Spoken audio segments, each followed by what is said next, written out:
welcome back to another episode of Life Uncut. I'm Laura. And I'm producer Keeshia, filling in for Britt. Hang on, sorry, my headphones are really low now. Fuck's sake, Keeshia. Sorry.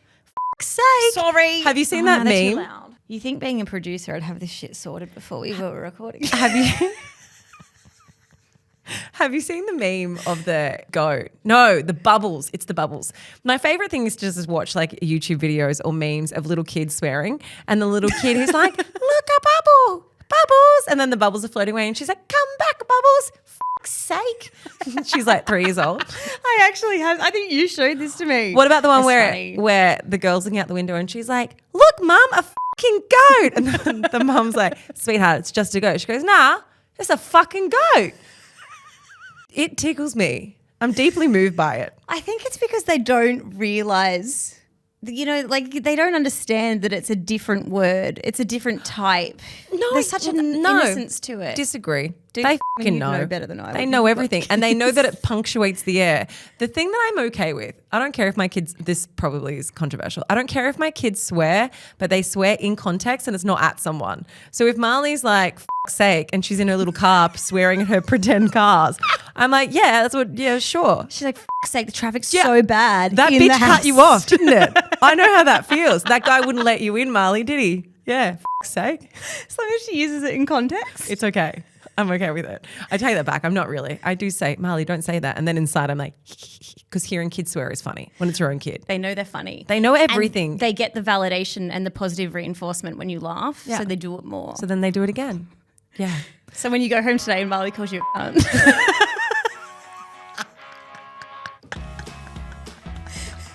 Anyway, hey guys. Too far. It's Ask Uncut. Where we answer your deep, your dark, and your burning questions. Anyway, Britt couldn't be here today. The poor thing, she's had the worst migraines recently. And so she punked out of the very last overseas record. I also think maybe she wants to spend some time with Ben. She's got 2 more days left with him. Yeah. She's very in that loved up phase. It's so hard because like anyone who's done long distance knows how much this period of time sucks. When you've got 2 days or 1 day left, like Brittany flies out on Friday. So we're recording this on Wednesday. She's got literally 2 more days with Ben. Then she flies out knowing that she's not going to see him for X amount of time. These couple of days suck because you want time to go slower. So I do feel for her. And then she also has a migraine. So she's just in orbits. But anyway. It would be hard to be present because you actually just feel so deeply sad about the fact that it's going to be the last time you have dinner together for 16 months. It's going to be the last time you shower, like all those little things. Hopefully Britt doesn't listen to this because she's like, "Thanks guys. If I wasn't sad, I am now." Well, I did message her last night and I said, "Hey, I think we should have a Delilah coming home party. Let's get salmon and go for swims." Britt walks in the door and Delilah's like, "Who the fuck are you?" I think she would be like, "I don't know who's my mum anymore." You look like you used to be my mum, but now I live with this mum. Okay, I wanted to, before we get into unpacking your questions, I wanted to talk about what happened on Married at First Sight last night. We'll keep it jazzy and snappy because I think we could talk about this for an entire episode. But if you guys don't know what I am speaking about, there is a guy on the show. His name is Jaden. He's Mitch's brother. Mitch was on a previous season, partnered up with Ella. Yes. And now he's married to a woman named Eden. And the reason why this week is always the controversial week, firstly, it's like the ranking where they rank people in order of hotness, never goes down well. When will they learn? But we talk about that every year. What it also is that it's confessions week. And now I think that they've just topped it in terms of confessions this year. And Jaden has broken the internet with the confession that he has made. Dear Eden, my ex-girlfriend cheated on me. She was going on dinner dates, movie dates, and I even had guys openly admit to me in person that they had slept with her. I told her that I was willing to give her another chance, but I'm gonna sleep with her best friend while she watches.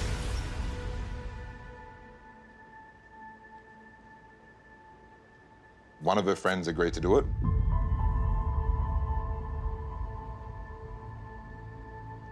So after a little bit of chatting for a few days, it happened.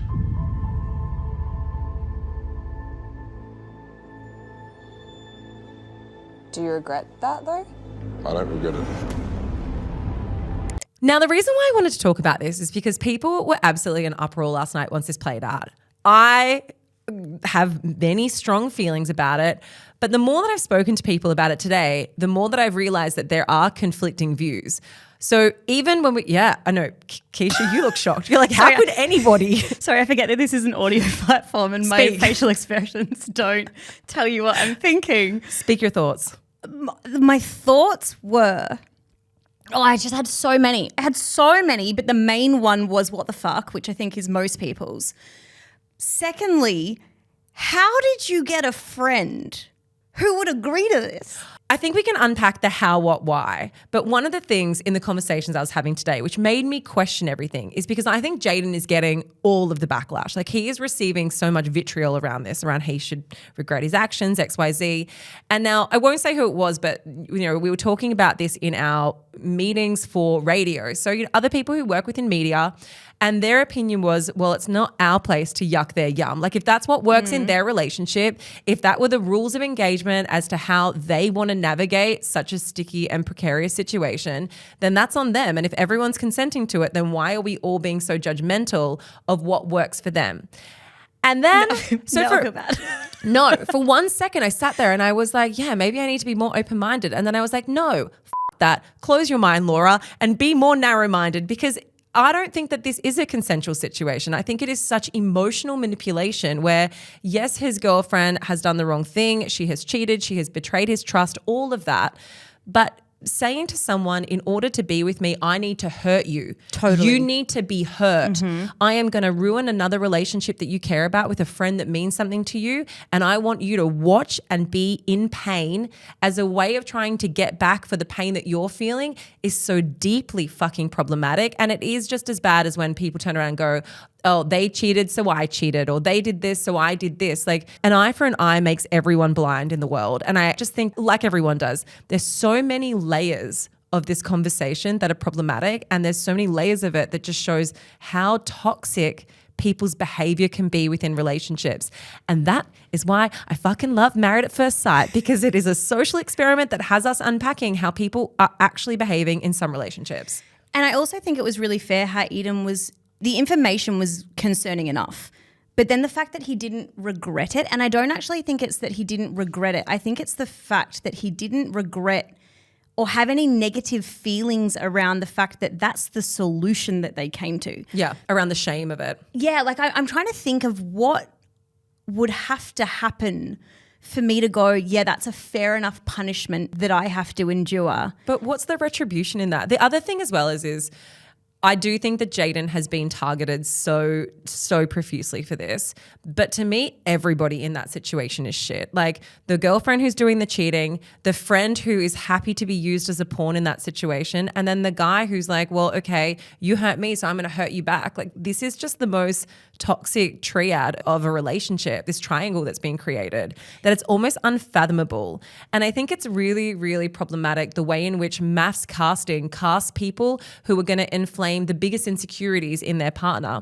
And the reason I say that is because if you've been following along, you would know that Eden's ex-boyfriend actually cheated on her with her best friend. So she's already had a relationship breakdown. So finding out this information would have been incredibly triggering for her, which is exactly how she described it. Yeah, and I also think going back to this whole like kink shaming situation, I mean, different strokes for different folks and all of that. If you want to fuck my friend, I'm okay with it, but I get to watch because I'm into voyeurism. Different story. Absolutely. Cucks is a category of people can be into that. And I actually know someone in my personal life who is really into this with her husband. I didn't even know it was called cucks. Yeah, I think that's Cucksing. right. Yeah, well, her and I have had a conversation about this because I found it very fascinating because I feel very differently about my own relationships. And again, exactly as you said, I didn't want to put my judgment onto her relationship because whatever they agree to is, consensual. Totally, it's up to them. For my friend and her husband that are into this, I asked her, like, what is it about this interplay of having sex with someone else and having your partner watch that really does it for you? Because I'm very intrigued. Fascinating. I am such a jealous wench. I was about to say I'd like to be a fly on the wall, but that would make me the person watching. You watch. That makes you a voyeur, literally. So she said that in their dynamic, he enjoys to watch her have sex with other men and it gets him off. He thinks it's really hot. He's like, he finds it really attractive, and they don't have the role play where he'll come in and, you know, satisfy her more than the other person, because that can be a thing as well. That can be like a dominatrix style of, well, I'm going to pleasure you more.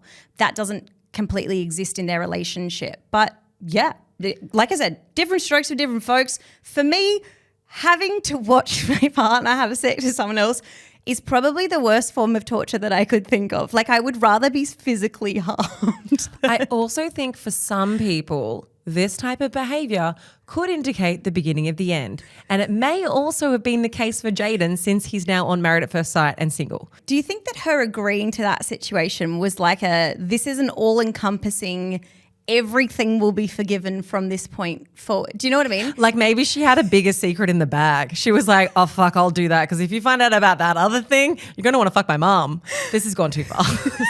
Sorry. Awesome category. Also, if that's your thing, it's fine. Well, what is your vibe for this week? Oh, my vibe for this week. And I want to just preface this by saying I have the utmost respect for beauticians around this country. Anyone who works in the beauty industry, I think you do incredible things for people's confidence. Okay? Which is hilarious, because after Tuesday's episode, we just ripped a hole in a whole heap of cosmetologists. So oh, yeah. Yeah, we did. That's fine. Keep going. Well, I have a lot of respect for you, but my current situation is that I've moved house, my rent is through the fucking roof, and I've had to kind of pull the purse strings a little tighter in other areas of my life. So I have got my own brow lamination kit. See how they're looking nice and fluffy? They really are, but I don't trust myself for that stuff. What is it that you don't trust? Well, to follow the instructions? I don't usually read instructions, so that could be my first point of call. But no, I just don't. I feel like I would make a mistake. Okay. Maybe I feel a bit better about this. My first job, I worked in a hair salon when I was a teenager for 4 years. And so the solution that they use is the same as perm solution. So it has this really bad smell to it. So if you are going to do this at home, that's normal. It has this really distinct ammonia chemical smell. I don't know what it is, but it's gross. Anyway, there's this brand. It's called Luster. I purchased it from Mecca. And it was $99 for 5 sachets. So like 5 goes of the brow lamination. And I reckon I did a good job. Your eyes look amazing. Eyebrows, I mean, sisters, not twins, but they look great.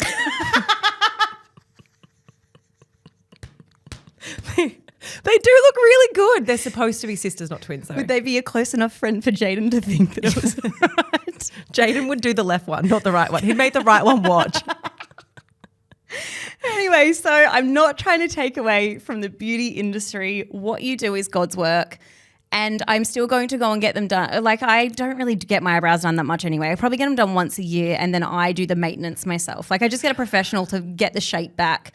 And then gradually throughout the course of the year, I lose the shape because I just pluck where I need to and add some tint every now and then. They look great, Keeshia. Thank you. So you'll put it in the show notes where everyone can go and get their brow lamination kits from. Yeah, there's a whole bunch of different brands. This is a particular one that I tried and I thought it was good. So okay, well, actually it's a lie, I've done it several times, but you know, like dermablading, is that what it's called? Dermaplaning. Planing. Well, it's with a blade. You shave your you literally shave your face, but with a razor that looks more feminine, so you don't have to tell everyone that you shave your face. If you've seen it, looks like a little scalpel, you can get them. I think I spoke about shaving once on the podcast, and then a Gillette type brand sent me a whole heap of female face razors, and I was like, that's offensive, but I'll take them. Anyway, I used them. This is speaking about at-home treatments, and I cut my neck, and I was like, I now literally look like a dude who shaves his face because I've got tissue paper. I was walking around the house. Matt looked at me and was like, how did you do that? And I was like, female face shaving, which is a whole different thing. It's called dermablading, planing, whatever. I have one that's like an electric, I guess it's an electric shaver, but it's specifically for the same thing, but it gets rid of the peach fuzz. That's what everyone has it, okay? I'm not here we are not shaming females growing facial hair. It's a thing. If you have PCOS, which I do, it's definitely a thing. No, and I'm not shaming it. I think we should be talking about it more because I think if you are somebody who has peach fuzz, firstly, it's not peach fuzz. It's just facial hair, but we've been told to call it peach fuzz because it makes it more ladylike. It doesn't fucking matter. Me too. I have thick sideburns sometimes and now I shave them and no one needs to know. And everybody, Johnny's like, what the fuck am I listening to in this room?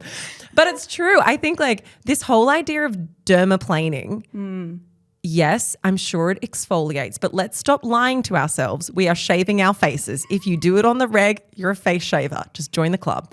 All right, that's going to weird some people out and I'm okay with it. My recommendation for this week is a podcast. Now, the reason why I'm recommending this is it's run by Georgie Tunney and Kirsten.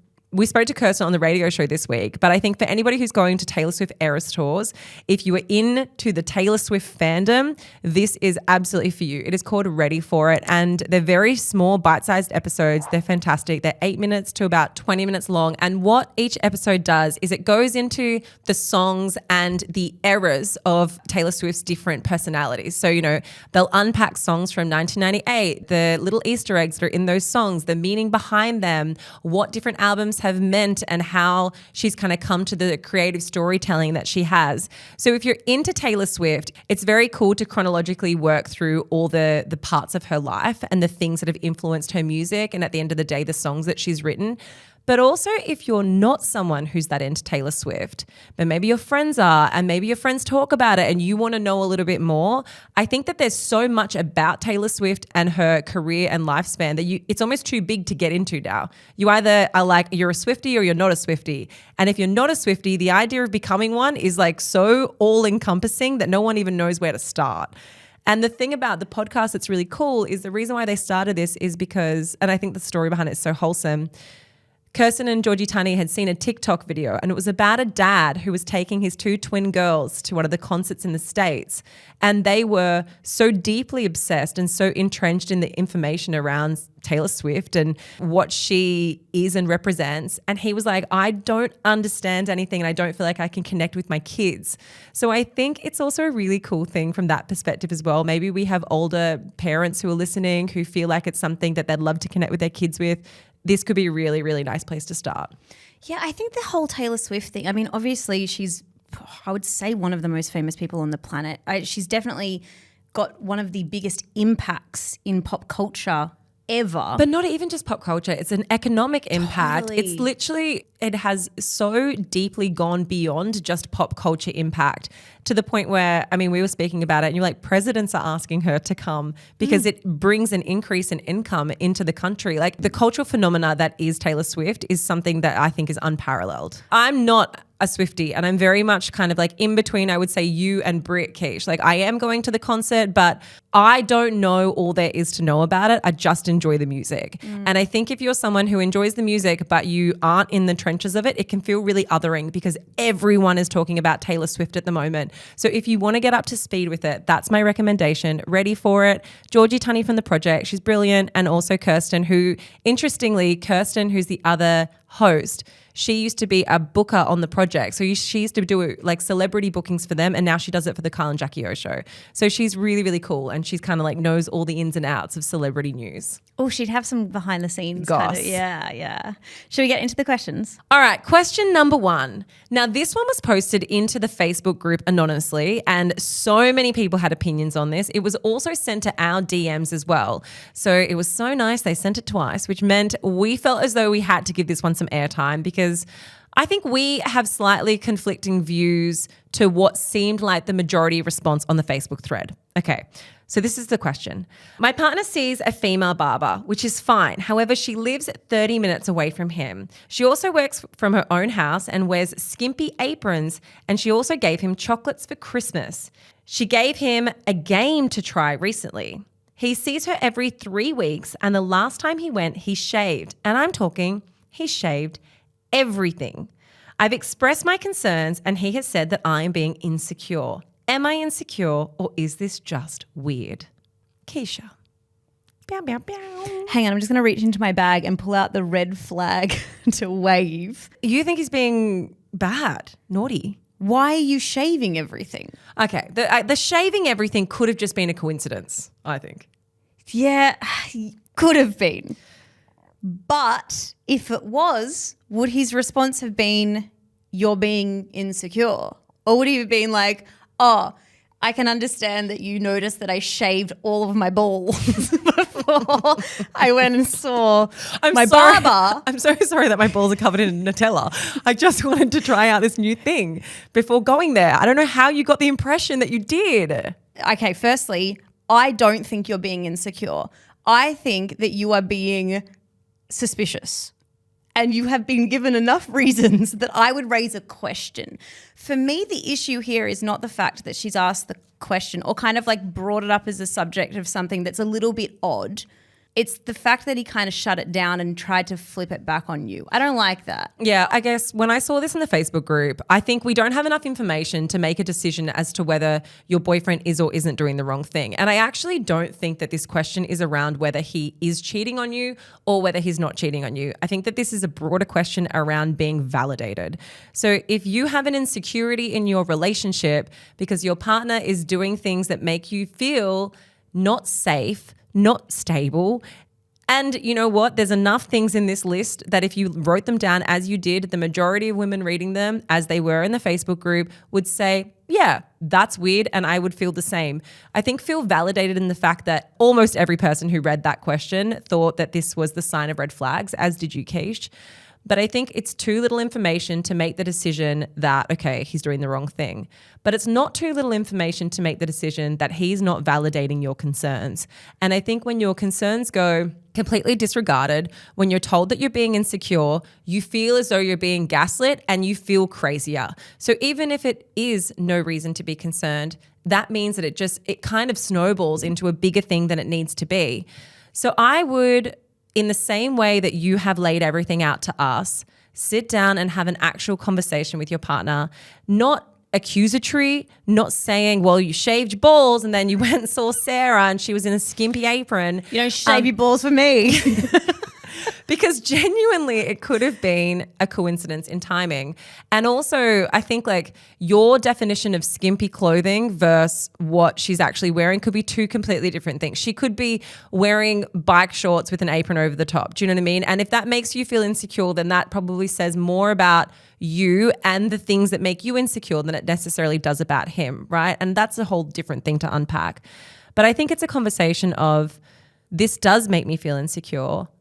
I'm a bit embarrassed that it makes me feel insecure, and I'm letting you know because, you know, I'm giving you an opportunity to give me that security. That's literally what you're doing here. And he could turn around and say, oh my God, babe, you've got nothing to worry about. Come with me to the next appointment. Meet her. Maybe you've already been there and that's how you know XYZ. But I think give him the opportunity to show you that your fears are more important to him than his haircut. And that's really important. You just put it like that. It's so funny because we're actually talking about the fact, I mean, like, I understand that traveling more than 30 minutes to someone else's home and going every 3 weeks, when you list it out like that, it can make you raise your eyebrows and go, that's a little odd. But I think my boyfriend goes to the barber every 3 weeks and I swear to God, he comes home and I'm like, didn't you have an appointment for a haircut? And he's like, yeah, I had my haircut. And Matt goes every 5 weeks. And I think it's weird because I've been to the hairdresser once in a year, which he thinks is crazy. He thinks I'm like, what's that thing from the Addams Family that has the hair all over it? Cousin It. Yeah, he's like, you've got something wrong with you because you don't go to the hairdressers. But like, guys, just busy shaving your face. I'm too busy shaving my face myself. I do a DIY job. But I mean it though, like a lot of men take their personal grooming quite seriously, especially when it comes to hair maintenance, and they go very frequently because they have short haircuts and it needs to be maintained. That to me is not the alarm bells. And it is weird that he shaved everything, but okay, the big question is, does he do it every time? Like, was it a one-off that coincided, you know, he jumped in the shower, was in the shower and then was like, oh, I'll just shave everything and then I'm getting my hair cut later, so it's a day of maintenance? Or is it always the day of maintenance? That's the big question, because you may have loads of reasons to be worried and you may have none at all, but it comes down to how he reacts to your insecurities that really outlines what is a good partner. Absolutely agree. Okay, question number 2. Can you ever put conditions on an engagement? One of my close friends, who is a man, wants to propose to his long-term girlfriend. They are in their late 20s. She has never got her driving license. There's no trauma or history around driving preventing her getting it. She just never learnt to drive as everyone drives her around. Must be nice. He drives her to all her uni exams, appointments, etc. Friends drive her to all her events. I know it does upset him as it can be a burden to always be the driver. There are no other relationship issues. He has asked me if it's okay to bring up with her that he will only propose if she gets her license. I'm so unsettled by this and I cannot work out if it is okay to put a condition on proposing to someone. I liked this question because I think normally I would have said it's not okay to put a condition on someone. Like I think I would have said it's not okay to have ultimatums and conditions in relationships. When I say that out loud, I'm like, no, that's really stupid because it is okay to have conditions in relationships. It's actually really okay to say what you do and don't want and outline the type of relationship you want. And I think the reason why I'm okay with this is because I don't think it's about the driving. I think it's about this idea of independence. I think he very much is saying, I don't want a relationship where it is a requirement of our relationship that I am having to be an Uber driver to my partner, where I have to drive them everywhere. And also it goes beyond at this point in time, just driving them to uni appointments or driving them to, wherever they've got to go. If you have kids with this person, it means that you then are the one who's always driving to the shops to go and pick up the stuff. You're driving to get the nappies and XYZ. And I just want to make something clear because this is a very privileged take, right? Like not everyone has the privilege of being able to afford a car and not everyone has the privilege of being able to get a license. But some people have the privilege to choose. And that's what's different about her situation is that she is so privileged that she can choose that she doesn't want to because she has people to do it for her. And now I would say to my friends, if they were in a relationship, I'm talking a heterosexual relationship with a guy who everything was great, but he didn't know how to clean. He didn't know how to turn a washing machine on. He couldn't take care of himself in that way. I would say it's okay to have a standard in your relationship, which is I'm not going to marry you until you can figure out how to use the fucking washing machine and do your own washing because I'm not going to have a relationship where I look after you and tend to you for the rest of my life. So I think gender's flipped. It's okay to say, well, I don't want to be in a relationship where it's a requirement that I drive you everywhere. And I think that at the end of the day, it comes down to independence and it comes down to the type of relationship you want mutually moving forward. I also think that you haven't specifically said it, but I think I'm reading between the lines and it sounds as though there's a little bit of entitlement here.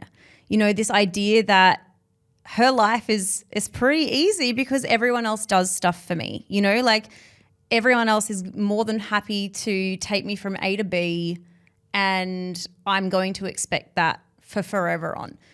And that's if there isn't an actual reason that she doesn't want to. I mean, you've said that there isn't any trauma or anything, but I guess you don't necessarily know that for sure because you haven't asked her specifically about it. I would assume that her fiance would probably be privy to that information, but I mean, look, I love to be a passenger princess. I hate driving. I absolutely love being driven around.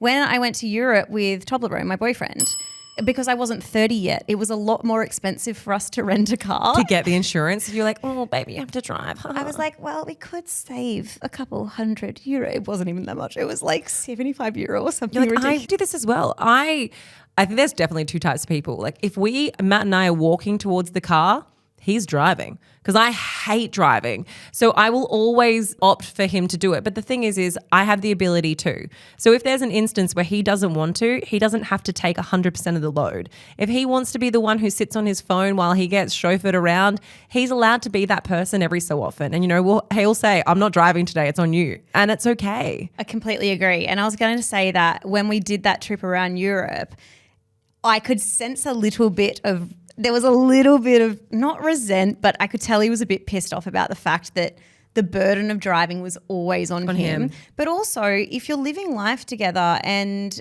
you are the type of people who may go and have a couple of drinks when you go out for dinner or go to a friend's barbecue, it also automatically puts them as the person who they have to be, capped at having in Air Bunny's good time. Yeah, you can't take it in turns. Totally. It's not going to be a 1-for-1. But the other thing about this, I have two more things I want to say. One is if you're someone who doesn't want to drive and you don't want to get your license and you're listening to this and you have the option but you've chosen you don't want to do that, that's okay. I'm not poo-pooing people who make that decision, but what I'm saying is you also have to be okay with getting public transport. Like you have to also be okay with having the independence and autonomy to figure out your own shit and be an adult and not expect other people to pander to you, because I think you can't make one decision when that decision is based on the expectation that other people are going to do things for you. The person who wrote this question in, I love that you have had the thought, is this a problem? And you've had the thought to write in the question and you do think kind of more laterally around, well, should relationships be conditional or unconditional? And is this an issue?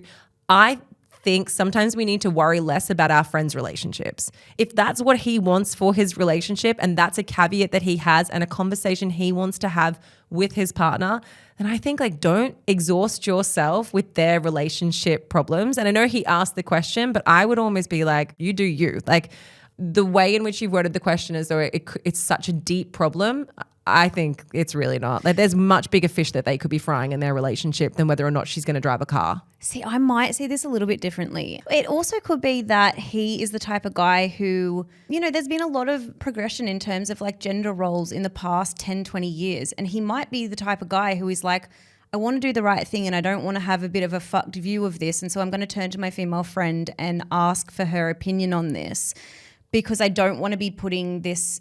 You know, sometimes I think that we can have these questions in our mind and not know how we're supposed to act in that situation. Yeah. It sounds like he's a little bit like, is this a fucked question for me to ask? Or is it, you know, is this a play on? Is this a fine thing to talk about? The main question is, can you ever put conditions on an engagement? I think absolutely. I would have so many conditions on my engagement. I remember, Laura, you said something to me years ago and I've never forgotten it. When people say we will love each other unconditionally, that's actually not as healthy as what I think people have romanticized it to be. Your love with your partner should be conditional. It should 100%. be conditional that they treat you properly, that there is trust in the relationship, that they respect you. You know, like I think that this idea of not having conditions, it's actually been used to flatten people. We actually wrote about this in, well, We Love Love. I can't remember the chapter, so go buy the book, read the whole thing. But I wrote about this in the book and it came off the back of something that I saw Hamish Blake had posted. So it's a very sweet story. Basically, during their wedding vows, Zoe made a mistake and she said, I will love you unconditionally. And then, you know, she corrected her wedding vows. And Hamish did a post years later and he was like, I'll never forget on our wedding day when Zoe said that she was going to love me conditionally. And what a smart woman she is, because great relationships have conditions, because they're the rules of which you show up to your relationship to be your best self. And I so deeply agree with this. I think that maybe this is a silly condition. The whole driving thing feels silly, but it does pertain to a bigger thing, which comes down to independence. And that comes down to how you want your partner to behave in a relationship and how codependent you want them to be to you and to what you provide. And for him, it's driving and being a chauffeur. I think it's really interesting. And I don't think he's asking, you know, he's not saying, I will propose to you on the day that you successfully get your P's. I think what he's asking more so is for her to initiate the process of contributing to the team of the burden that is driving. You know, like I think this is an absolute play on and I don't think it's a problem for him to put that condition on his proposal. Alrighty, question number 3. Laura, very interested to get your opinions on this one because my opinions are based off of nothing. My husband of 6 years and I have 2 beautiful boys aged 5 and 3. We have always said that we wanted to have 3 kids. Our perspective did change a little after our second as he was a handful. Now that they're a little older, I'm getting clucky again, except my husband is very adamant that he's done having kids. I guess I just don't know how to move past this feeling of having another baby. I've been thinking about it every day for a good 6 months. I know that if my husband isn't on board, then it is what it is. But how do I move past this feeling? I feel like this is my question. Did I write this in? Is this my question to ask Uncut? Keeshia, please answer it with all of your wise wisdom.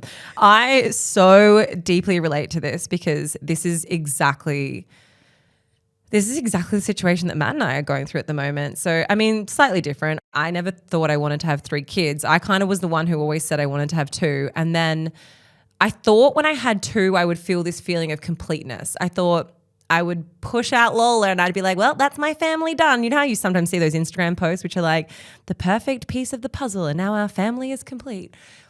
I thought I would feel like that. And then that feeling never came. And Matt always wanted to have 3. So then I was like, oh, okay, I guess we're going to have 3 kids. You know, we had Lola and Molly really close together. And then in the last year, Matt has been the one that has progressively become more resolute with the idea that he's happy to only have 2 children. And now we're at the place where he absolutely has zero interest in having another baby. And he's been very, very, very vocal about it and says that shop shut. And I very much am on the other complete end of the spectrum and really would love the opportunity to have another baby. It's fucking hard. And it's hard for two reasons. One, because you're not on the same page with your partner. So you feel like, well, one of us is going to not get what we want. Like one of us is going to lose out. There's no compromising on having a baby, You right? can't have half a kid. You're like, I'll just take the top half. Actually, the bottom half. I don't even know what half is better. But like you can't compromise on having a kid. It's either you do it or you don't do it. Yeah. And the second thing is that you almost feel as though you're ungrateful and you're not able to talk about it because anyone who has children knows the privilege that comes with being able to say that you have children and to have that experience, because there's so many people who can't have one or who are going through fertility issues. So it feels almost selfish to say, well, the issue I'm having with my partner is that I can't have 3. Like how fucking greedy of me, you know? And I understand how that is. And that's something why I think few people even talk about it with their friends, because of the fear of my feelings of grief do not even remotely compare to the feelings of grief that someone has who can't have a baby or who is going through fertility struggles. And I absolutely understand that. But I think in order to answer this question, it's important to at least validate that everybody is allowed to have feelings about, you know, whatever place they are in their motherhood journey, whether it be 1 child, 2 children, no children, whatever that is. And that one person's feelings doesn't necessarily take away from another person's experience at all. I guess the thing I wanted to add to this is the 2 things that have helped me very much so is asking myself 2 questions. One is, what am I going to get that I don't already get from my 2 beautiful children? What more is a 3rd child going to bring to my life? And if I was to push Matt to have a baby when he doesn't want it, what damage would that cause to my relationship? Because above everything, my relationship to him is the most important thing to me, because I think if we don't cherish that and work on that and keep ourselves at the top of the list, then we won't have a marriage in 10 years' time. So I value his opinion, but it does mean that it's like a process of grief that you have to go through. It's a process of acceptance. Can I ask you, and I don't know if this is I don't know if this exists on Life Uncut, but if this is actually a bit too personal, if you're to answer the question of what more can I get out of having a 3rd child, is there a part of you that feels a little bit guilty for even thinking about that? Because it almost, I don't know if it implies the inverse is that you're not getting something from your existing children. You know, like the cup hasn't been filled by those existing kids. Is that something that enters your mind? It's not that. I mean, there's many reasons why people want to have bigger families. You know, it's because some people have this ideology of what you want Christmas to look like in 10 years' time. You know, you want all the kids and you want to be this old granny with children around the dinner table. And like, who even knows if your kids are going to like you when they're grown up? They might, you know, they might move to another country and not be around the dinner table. And that's all big possibilities as well. I think we can't project what we expect our kids to be like for us when we're older. That's not fair on them either. But what I think is different about having little kids is that, and what I think I've come to accept is, it's not about getting more. It's not about that something is missing, but every child is so different. You get something different from them. So what I get from Lola, I don't get from Marley. And what I get from Marley, I don't get from Lola, because they're such different personalities. And there's this incredible joy in discovering their personalities. And I think for me, it's understanding and accepting the fact that as a 3-year-old now, like Lola just turned 3 last week, she's out of the baby phase and she's out of the toddler phase, and we're going into a whole new phase. But if I don't have another baby, I'm never going to experience that phase again. And I loved it so much. And it was such a beautiful, magical, transformative time in my life that I feel as though I want to do it one more time. And then maybe I'll feel as though I'm finished, but maybe not. And I guess in that sense, there's an element of grieving what you aren't going to have again. Totally. Because you might not have thought that was the last time you were going to have those experiences, especially if you expected to have another child, which in this particular situation, you and your husband did expect that. Yeah. And I think it's the same. I don't know. What do you do? Your question was like, what do you do to get over it? What do you do to stop thinking about it? I think it's the same thing about, what do you do to get over a bad breakup? What do you do to get over any type of like heartbreak or feeling as though your life didn't go on the trajectory that you wanted it to go? It's really shit. It takes time.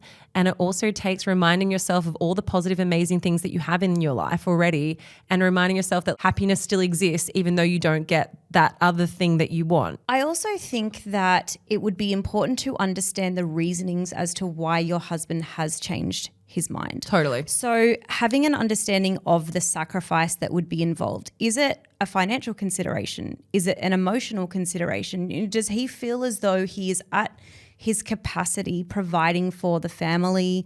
I don't know what your working situation is. I don't know what your housework situation is or your child load, how you divide your that. personal love cup between each other. I know I mentioned it, but it really does. Like, you just deprioritize your relationship when you have kids. It happens to a lot of people, not everyone. I mean, the people who manage to upkeep great relationships during those baby years are doing things better than anyone I know, because I don't know a single couple who has had a baby who hasn't felt the pressure on their actual romantic relationships, and whose romantic relationships it hasn't changed at all.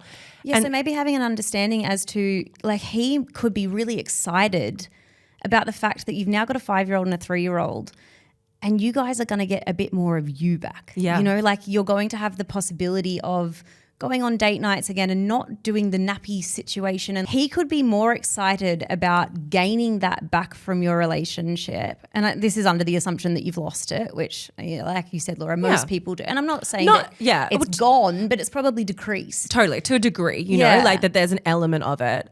One thing I always come back to, so last year we went to Esther Perel. I mean, she is incredible in the sphere of relationships. She is a relationship expert. She has her own podcast. And we went to her live show in Sydney.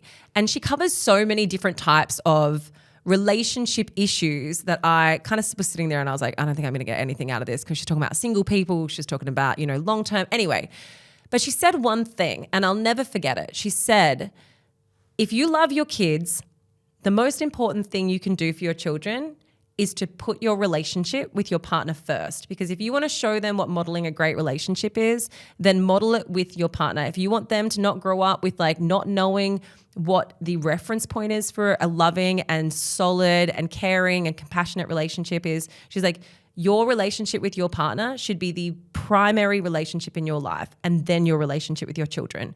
But often we get it wrong. We put our relationship with our children first because we have this unconditional love for them, and we feel like they're a part of us and everything else, and we deprioritize our romantic relationships. It's so easy to do, and it feels almost selfish sometimes to put your romantic relationship first, but it's so necessary. And I think maybe if you guys aren't going to end up with 3 children, it does give you this opportunity to really put and stack yourself back at the top of the list.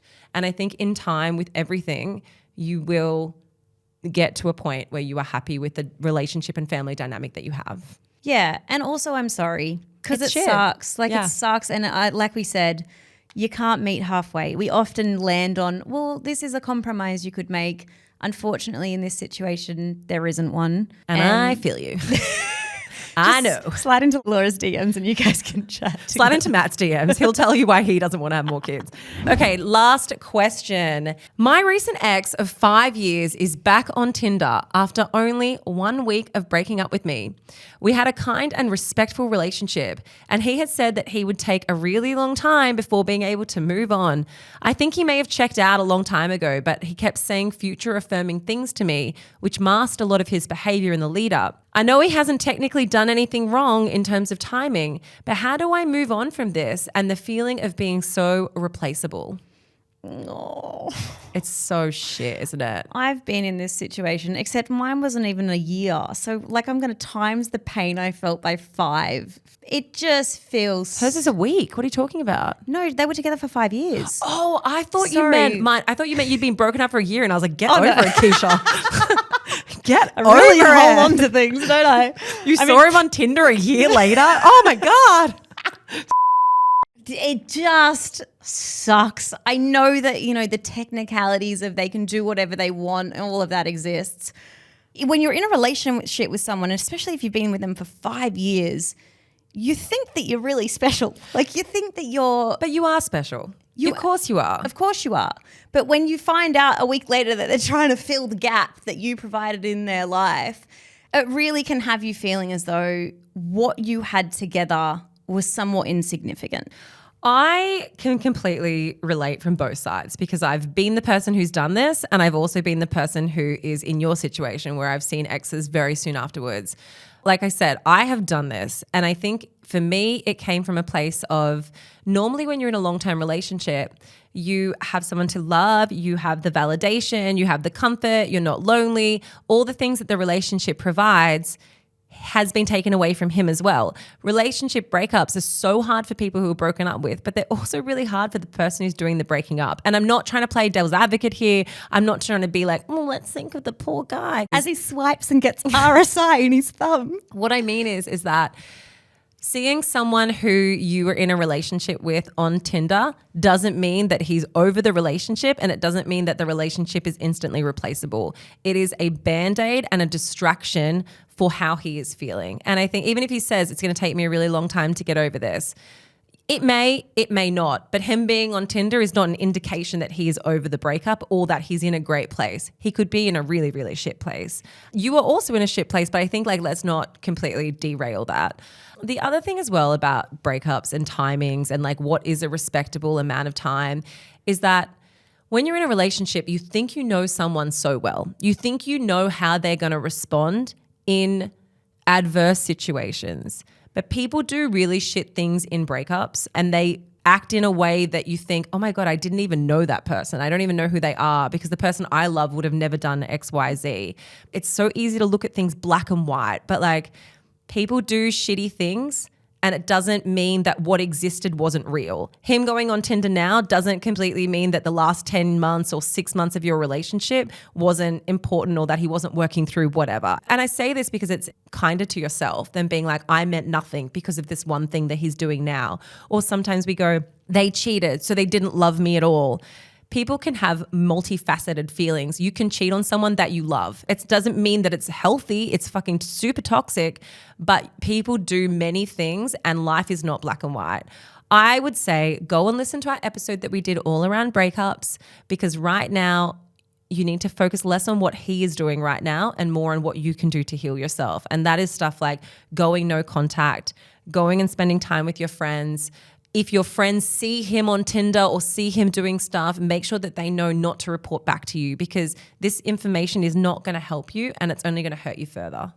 I also think that Tinder, dating apps in general, that soon after a relationship, I know for myself when I experienced this, there was this guttural feeling of, oh my God, they're going to be sleeping with someone tomorrow.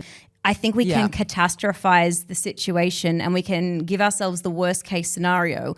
I don't know if you're an anxiety queen too, but look, he might be going on dates. He might be hooking up with people. All of the above may be true. He might be getting some validation because he's, feels lonely and feels shit. It's likely that the scenario you have painted in your head is the worst case scenario. So I just want to bring you back a little bit from that edge, because it's not likely to be as bad as what you have told yourself it is. Depending on how you found out about it, if he has come to you and told you, that's kind of cruel. If you found out in a different way, I just want to remind you that, he hasn't done this to deliberately hurt you. However, typically, and this is very stereotypically of gender norms, girls often process the breakup really, really, really bad at the start. We go through that grieving process immediately. We're super upset. We do the crying. We do the Taylor Swift songs. We do the binge eating ice cream. And I think anecdotally, it sometimes takes men a little bit longer. Often it will be 2 or 3 months down the track before it kind of sets in how different their life is compared to what it was when they were with you, and they grieve a breakup in a very different way. Wouldn't it be a plot twist if the reason why she saw he was on Tinder was because she was on Tinder? It's happened to me.